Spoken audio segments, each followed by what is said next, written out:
Today is International Day for St. Francis, and we always retrieve back to ask ourselves, what have we done in the community? How have we delivered our healthcare services?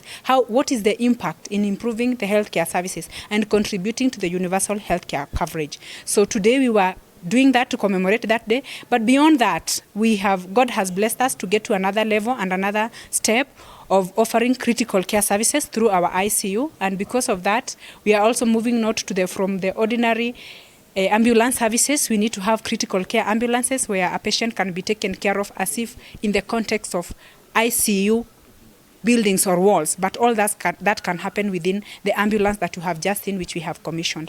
At the same time, we have exhibited different services that we do that are very dear to us because we believe in provision of quality healthcare services, and that's why you saw we were launching our ISO accreditation. Our hospital is ISO accredited, and also our laboratory has been accredited by ISO to be able to offer the best services around. So although that provides a lot of checks and balances so that we ensure whatever we are going to do is within the context and the standards of the world.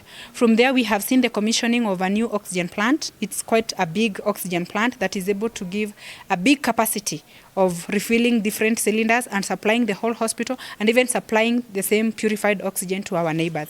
So we are happy because we will not now strain, or it will not be a kickback on the care of services, because if a hospital does not have constant supply of oxygen, then we will find yourself straining, especially when it comes to critical moments of saving life.